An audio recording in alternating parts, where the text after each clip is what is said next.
3 ነው 30 በ3 ወደ 90 ልጆች አካባቢ አለ። እዚህኛው ላይ ወጣቶች ናቸው የሚኖሩበት። ፋውንዴሽናችን እዚህ እንደምታያቸው 7 የቦርድ አባላት አሉት። እነዚህ 7 የቦርድ አባላት አምባሳደር ምስጋና የውጭ ጉዳይ ሚኒስትሩ አሉ፣ ኡስታዝ አቡበከር፣ እንደገናም አርቲስት ሰራዊት ፍቅሬ፣ ሌሎችም ዶክተር የውዳሴ ዲያግኖሲስ ማዕከል ባለቤት እንደዚህ ያካተተ ይሄን ነው። ሌላው እንግዲህ አንዱ ትልቁ የምንሰራበት ማህበራዊ ኃላፊነት በመወጣት ደረጃ ከዚህ ግቢ ባለፈ እንደምታያቸው የአረጋውያን ቤቶችን እንሰራለንና በዚህ ሂደት ላይ ወደ 200 ቤቶችን ሰርተናል። በዘንድሮ ሂደታችን ላይ በፕሮጀክት እንግዲህ ከአሜሪካን ሀገር ባገኘነው ድጋፍ ወደ 30% እነሱ ሸፍለውልን ሌላውን ወደዚህ መልም በ30 ሚሊዮን ብር በጂ+2 ባለ 3 መኝታ ቤቶችን በዘንድሮ ዓመት ሰርተን እዚህ አስረክበናል። ይሄንኑ ቤት የሚሰሩልን ከጎዳና የተነሱን ልጆች እነሱን ትሬኒንግ አድርገን ምን ብለን አድርገን እነሱም ኢንካም ጄነሬት የሚያደርጉበትን ጭምር አድርገን ነው።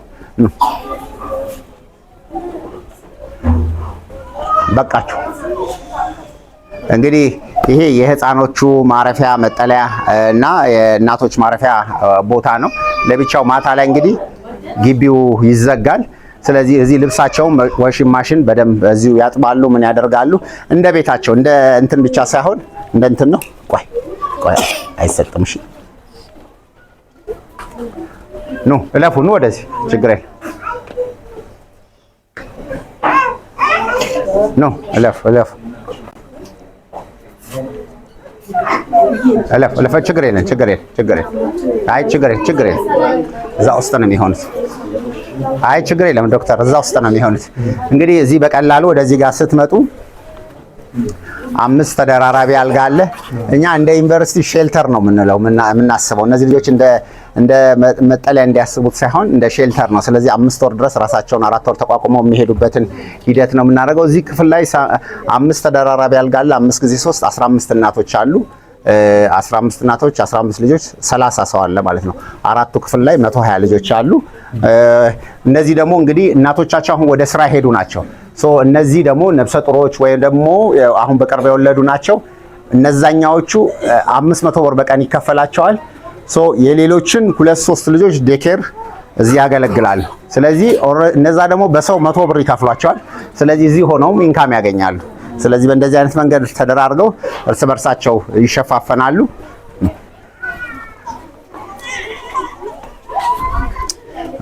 እለፍ አንቺ እለፍ፣ በዛ እናንተም እለፍ እዛ። እንግዲህ ልጆች ያው የስራ እድሉን ስንሰጥ እንደዚህ እንደምታዩት በዚህ አይነት መንገድ አድርገን የተለያየ አሁን የኮሪደር ልማት ላይ የተለያየ ነገር ላይ የተሳተፉበት ሂደት ይሄንን ነው። ወደዚህ እለፍ። እንግዲህ እዚህኛው ክፍል ላይ 30 ተደራራቢ አልጋ አለ። 30 በ4 ወደ 120 እናቶች አሉ፣ 120 ልጆች አሉ። አጠቃላይ 240 ሰው እዚህ ክፍል ውስጥ አለ። እንግዲህ ልጆቹ ሴቶቹ እድል ከተፈጠረላቸው እንደምታያቸው እንደዚህ 50 ኪሎ ያህል ድረስ እንኳን ሲሸከሙ ዶክተር ወደዚህና በዚህ እንደዚህ እንደምታያቸው ኮንትራት ወስደው በተለይ በተለያየ ስራ ላይ በነበሩበት ሂደት ላይ እንዲህ አይነት ተካፍለው ይሰራሉ። እንትናቸው እስኪመለስ ይጀት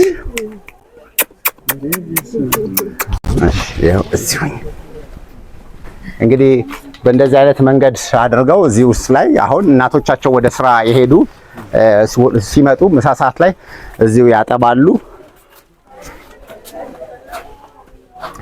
በተረፈ እንግዲህ አንዳንድ አሁን ሁሉ አብዛኛው በሚባለው ደረጃ ታሪኮቻቸውን ስንጠይቃቸው እሷ ለምሳሌ ከየት ነበር የመጣሽ? ከጎንደር እና አዳማ ሰው ቤት ትሰራ ነበርና በአሰሪዋ ጥቃት ደርሶባት ሚስትየው ነው አይደል? የታረ ምን አለ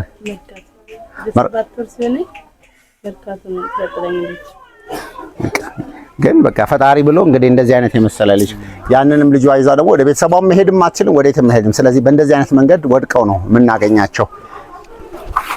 ያለው ኦልሞስት 80-90% የተማረ እንደውም አንዳንዱ የተማረ የምንለው ነው መንገድ ላይ የሚወድቀውና ስለዚህ እነዚህ ልጆች እንደገና የመመለስም ስራ እንግዲህ አንዱ አሳይመንት የጅማ ዩኒቨርሲቲ ይሆናል ብለን ነው የምናስበው።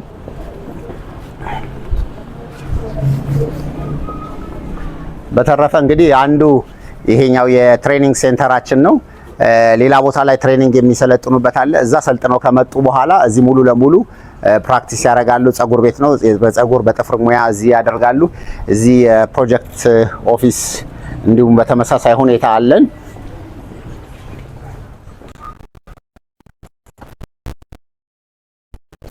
እሺ ነው የዶክተርን ታይም ለመጠበቅ እንግዲህ እንደምታያቸው እዚህ ጎዳና ላይ ስንል በእንደዚህ አይነት ተስፋ በመቁረጥ ራሳቸውን ለማጥፋት ቢያንስ 4-5 ጊዜ የማይሞክር የለም። ይሄ ደማቸው ፈሶ ለመውደቅ የሚያደርጉበት ነው። ስለዚህ ምንድነው ወጣት አይደል ሰርቶ አይበላም እንደ እየተባሉ የተገፉ ልጆች አሉና በዚህ አይነት መንገድ ትንሽ ነው ከፍ በል እና አንቺ በዚህ በኩል ሆኜ በዚህ አይነት መንገድ ነው እንግዲህ አንዱ ትልቁ እናቋቁማለን ስንል በእንደዚህ አይነት ሁኔታ መንገድ ላይ የወደቁ ልጆችን አንስተን በዚህ አይነት መንገድ አድርገን ወደ ስራ እናስገባለን። እዚህ ቅርባችን ያለው እንኳን ዩኒቲ ፓርክ ላይ ወደ 60 ልጆች አካባቢ ገብተው አሁን ያደርጋሉ። አሁን ይሄንን እንግዲህ የጠቅላይ ሚኒስትሩን እንግዲህ ትልቁን ቤተመንግስት ማለት ነው እኛ ኦፊሻሊ በዛ መንገድ ምክንያቱም ኦልሬዲ አታክና ለሌላ ነገር እንዳይመለመሉ በሚል ዝም እንላለን እንጂ አሁን በዚህ አይነት መንገድ አድርገው ተቋም ውስጥ ያደርጋሉ። ፖሽ ላውንደሪ የሚባል ኦልሞስት ወደ 80 ልጆች አካባቢ እንደዚህ ወስዶልን በየተለያየ ጊዜ እንደዚህ አሰልጥነው አስገብተውልናል። እንግዲህ ትላንት እንደዚህ ልጆቻቸውን ይዘው ይለምናሉ። አሁን ከዛ ትልቁ ባላንሲንግ ምንድነው እዚህ ጎዳና ላይ ሆና ምናልባት 200-300 ብር ታገኛለች። ፖሊስ አባሯል፣ ፀሐይ ዝናብ ሆኖባት። ከዛ ግን ምንድነው እዚህ ስንሄድ የምታገኘው ገንዘብ አለ። እዚህ ቁርስ መሰራቷ ተመግበው በዛ ተሸፍኖላት ምንም የምትሆነው ነገር የለም። እዚህም ደሴም እንደዚሁ በ20 ተደራራቢ አልጋ አለ 20 በ4 ወደ 80 ልጆች አካባቢ ያሉበት። ስለዚህ እንግዲህ እንደዚህ ሆኖ እንኳን ምን ያለ ምንም ጠረንና ምን ራስ በርሳቸው ጠብቀው እነዚሁ በዚህ አይነት መንገድ ይኖሩበታል። እንግዲህ ትልቁ ሂደታችን ወጣቱ ላይ የመስራት አንዱ ተልኳችን ሆኖ ነው እየሰራንበት ያለ ነው።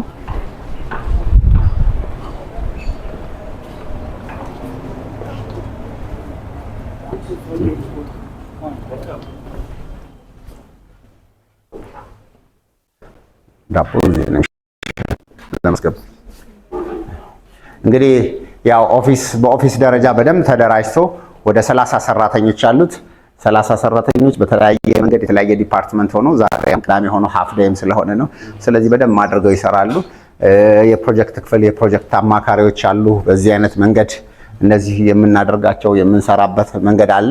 እንግዲህ በዚህ መንገድ ይሄኛውን እየሰራን ነው።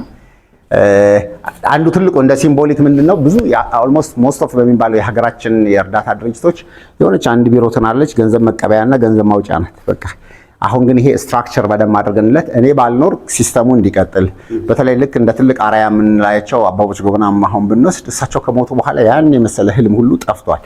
ስለዚህ የት መድረስ እንደሚችል ስለዚህ ብዙ ጊዜ መስራቾቹ ላይ ዲፔንድ ያደረገ ነው። ስለዚህ ያንን ነው እየዘረጋን ያለው። እኛ በቴክኖሎጂ አድርገን እንደምታዩት ሴኩሪቲ ካሜራ ኖሮት በየቦታ ላይ እንደ ኢትዮጵያ አየር መንገድ እያንዳንዱ መልእክት የምናስተላልፍባቸው ስፒከሮች ኖሮ በአሬንጅመንት በስልካችንን ላይ ጭምር ያለውን ነገር ምክንያቱም ወጣቶችም ስለሆነ እነሱን የምንከታተልበት መንገድ አለን።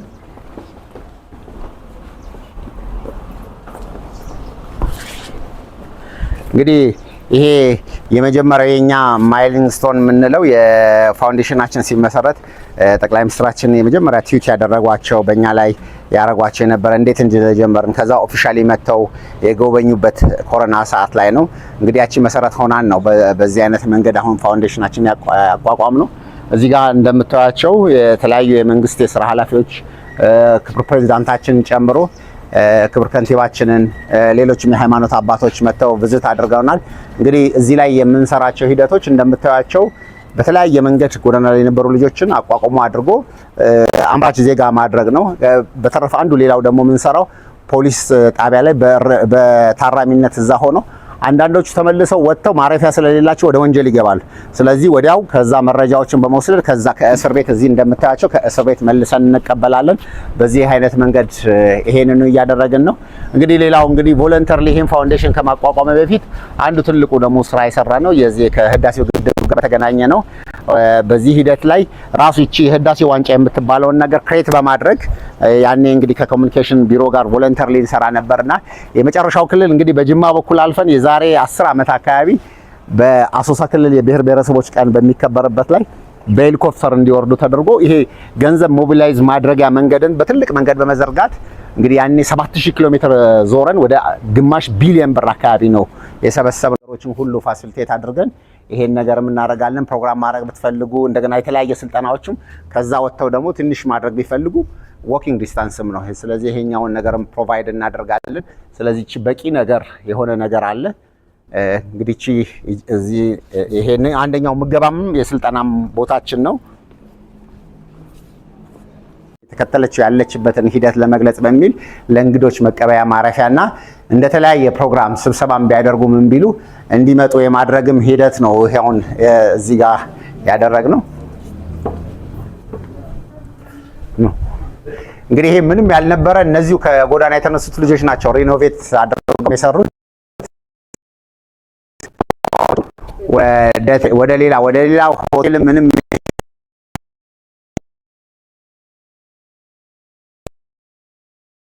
አሉን። እንግዲህ እነዚህ በፕሮጀክት የተለያዩ ተቋማት ያገዙን ያደረጉት ነውና በዚህ አይነት መንገድ አድርገን ይሄንኑ ሂደት አድርገናል። እንግዲህ ይሄ ቤት የተለያየ ነገር ክፍል ሆኖ አልጋ ክፍል ሆኖ እንግዲህ የተለያየ ነገሮች ሲሰራበት የነበረን ይሄን ሙሉ ሪኖቬት አድርገን አፍርሰን ግድግዳውን ፍቀን መልሰን ነው የሰራነው። እንግዲህ ጅማ አሁን የተሰራችበት ሁኔታ እንደማለት ነውና ውስጥ የነበረውን ሀብት ነው መልሰን ያወጣነው። እንግዲህ እዚህ ደግሞ ያው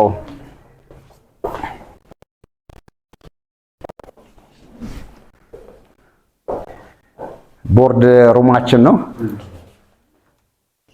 ስለዚህ ዶክተር ኔክስት ስትመጣ ምንም ሌላ ቦታ መሰብሰቢያ የማያስፈልጋችሁምና ስለዚህ ይሄ ዋን ኦፍ በእንትን ነው። በደንብ ሳውንድ ሲስተም የተገጠመለት ግቡ ትንሽ ወደዚህ ሳውንድ ሲስተም በዚህ በኩል ሳውንድ ሲስተም የተገጠመለት ፕሮግራም የተደረገለት ነው። በደንብ ስክሪን ፕሬዘንቴሽን አለ፣ ሻይ ቡና አለ፣ የራሱ ሽንት ቤት አለው። ስለዚህ በአንድም በሌላ መንገድ ፋውንዴሽኑን በመደገፍ በተረፈ እናንተ ውስጥ የሚመጣው ሰው ትልቅ ሀብት ነው። ስለዚህ ያንን ነው የምናስበው። እቺ መታ 10 ሺህ 20 ሺህ ብር ትከፈላለች ሳይሆን የምናስበው ትልቁ ነገር አድርገን ሰርቪስ በመስጠት እነዛ ሰዎች ቮለንተሪሊ ፕሮጀክት በመስራት ሊሆን ይችላል የሀሳቦችን በማምጣት እንድንተጋገዝም ጭምር ነው። ምናልባት ካለ 1-5 ደቂቃ ብቻ እናስቀምጣችሁና እናረጋለን። ከዛ በኋላ ትሄዳላችሁ። ፕሊዝ ቁጭ በሉ። የተሰማችሁን ብቻ ነገር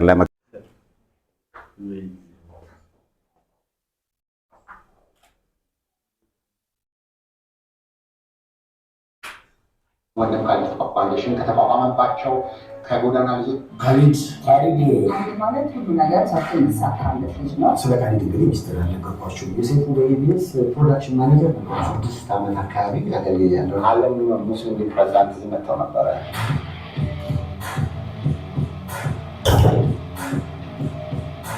ወይም ካሪድ ቀደም ሲል በመኖሪያ ቤታችን የነበረ ከዛ ከመኖሪያ አልፎ ደግሞ ኮሮና ቫይረስ በመጣ ሰዓት ላይ ምንም ለሌላቸው ወገኖች ወደ መጠለያነት ተቀይሮ በዚህ መንገድ ተቋሙ ለሌሎች ወገኖች ማረፊያ መጠለያና አንድ ኢትዮጵያዊ አንድ እግዚአብሔር የባረከው ኢትዮጵያዊ ምን እንደሰራ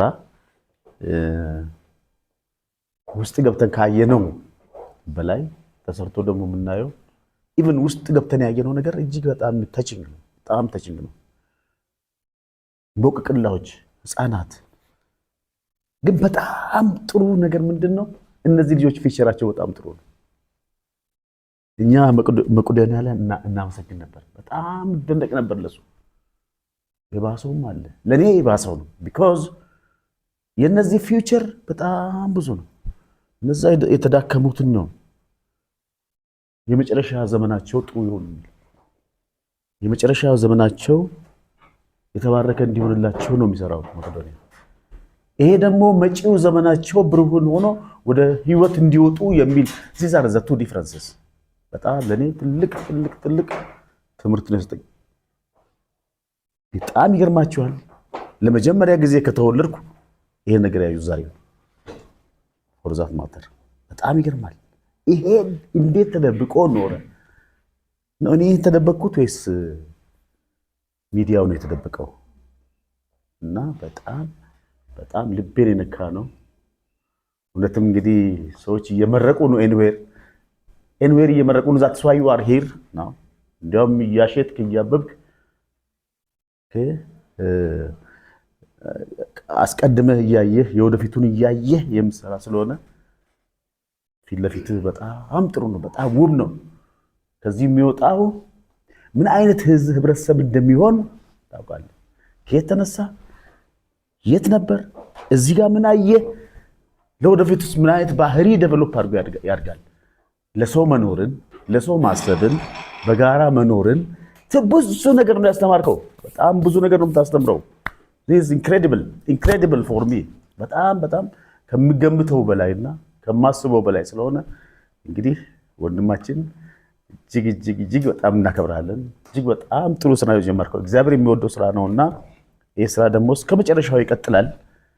እኛም አብረናለን እና ኦንቢ እኔም የዚሁ አባል ነኝ እኔም የሚል ሀሳብ አለኝ። ታንክ ዩ።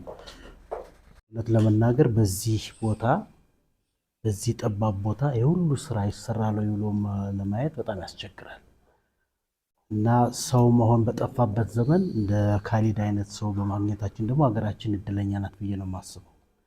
ቅድም ሲመረቅ የነበረውን ምርቃቶች ሁሉ እግዚአብሔር አሁንም እንደው አብዝቶ ይስጥህ። ብዙ ነገሮችን እንደምሰራ አምናለሁ። የብዙዎችን እንባ አብሰሃል። ህፃናቶች በተለይ ቅድም ሲባል እንደነበረው ዶክተር ታደሰ እንዳለው መንገድ ላይ የወደቁ በአእምሮ ህመም የታወቁ መስራት እየቻሉ መስራት ያልቻሉ ሰዎች ወደ ስራ ተመልሰው ራሳቸውን ሀገራቸውን እንዲጠቅሙ ስላደረግ እግዚአብሔር ባርክ ብዬ አስባለሁ። እንግዲህ እኛ ይሄን ሁሉ አይተን ከመመረቅ ባሻገር የምንችለውን አይ ቲንክ ማድረግ ያለብን ይመስለኛል። እኔ በበኩሌ በአቅሜ በምሰራው ፕሮጀክት በመቅረጽ ሊሆን ይችላል። አይ ቲንክ ሁሉም ሰው መተባበር አለበት ብዬ አስባለሁ። ቅድም እንደተባለው ክፍተቱ ብዙ ነው። ሀገራችን ብዙ እንደዚህ አይነት ክፍተቶች አሉባቸው፣ አዲስ አበባ ብቻ ሳይሆን ከአዲስ አበባ ውጭም እና ይሄ ፋውንዴሽን እየሰፋ የብዙ ሰዎችን እንባ ያብሳል ብዬ አስባለሁ። ብዙ ሰዎችን አገርም ግለሰቦች ካልፎ ቤተሰብንም ሀገርም የሚጠቅም ስለሆነ መስፋፋት እንዳለበት አስባለሁ። ስለዚህ በኩላችን ጥረት ማድረግ አለብን። ዛሬ ግን ባየሁት ነገር እኔ በፊት ወንድም ካሊድ ፋውንዴሽን ሲባል በሚዲያ ነበር ሰው እንደዚህ አይነት ይሰራል ብዬ ግን አስቤ አላውቅም እና እግዚአብሔር የተመሰገነ ይሄን ሁሉ ስላሳየን እና ሀገራችንን የሚባርክ ሁላችንም አይ ቲንክ መተባበር ያለብን የሀገሪቱ ዋና ችግር ላይ ስለሆነ ትኩረት ያረከው ሁሉም ሰው ሊተባበር የሚገባው መሆኑን እንደው ለማሳወቅ ያህል እግዚአብሔር ይስጥልን። እንዴት እንደተደበቀብኝ አላውቅም። ብዙ ሌሎች የበጎ አድራጎት ስራዎችን አውቃለሁ፣ ግን ያንተን ሰምቼ አላውቅም። ግን ዛሬ በማወቄ ደስተኛ ነኝ እና ውስጤን እኔም ወደ ውስጥ ራሴን እንድጠይቅ ነው ያደረገኝ። ማለት እኔስ ምንድን ነው ማለት አንድ ሰው ካሊድ እንደ አንድ ሰው ይሄንን ነገር ማድረግ ከቻለ እኔስ ምንድን ነው ኮንትሪቢዩት ማድረግ የምችለው የሚለውን ነገር ራሴን እንድጠይቅ አድርጎኛል። የእናቶች የህፃናትና የወጣቶች ጤና ላይ እንደምሰራ መምህርት ያው መምህር እንደመሆኔ ትውልድን እቀርጻለሁ ብዬ ነው የማስበው። አገር ተረካቢ የሆኑ ሰዎችን አመርታለሁ ብዬ ነው የማስበው። ያን እንደ አንድ ኮንትሪቢዩሽን ነው የማስበው ለሀገሬ። ግን ከዛም ባሻገር ማበርከት የምችለው ነገር እንዳለ ነው ዛሬ የታየኝ።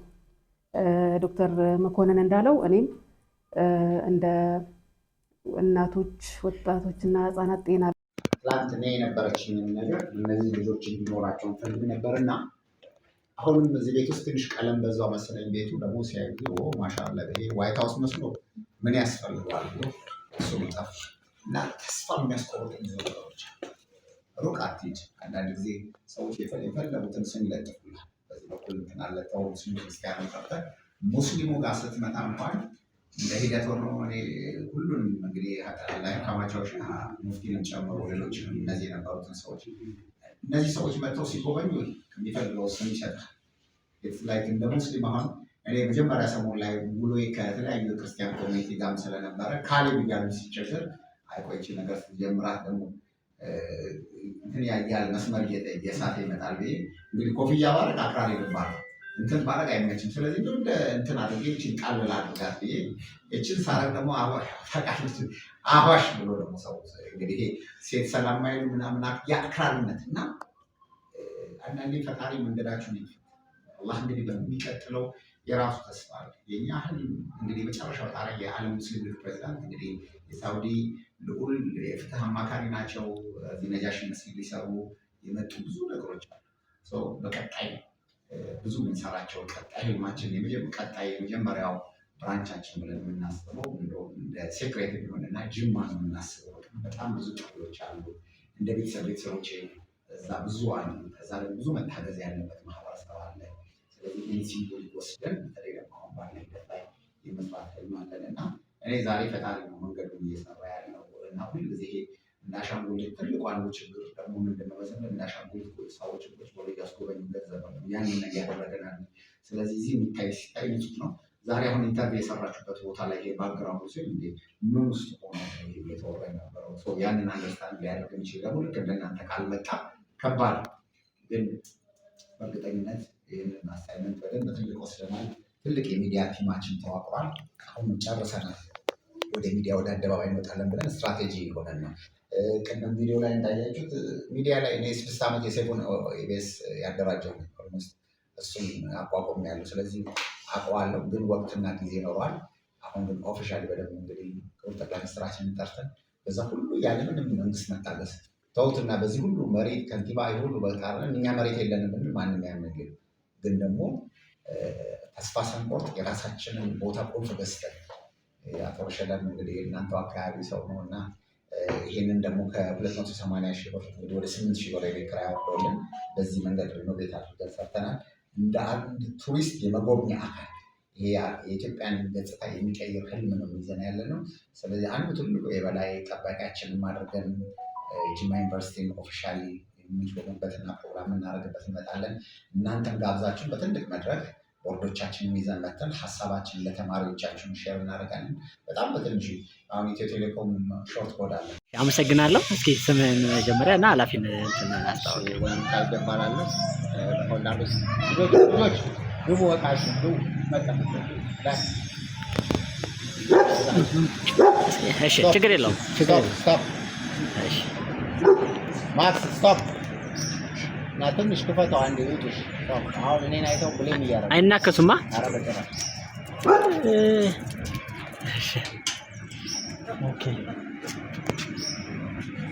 እሺ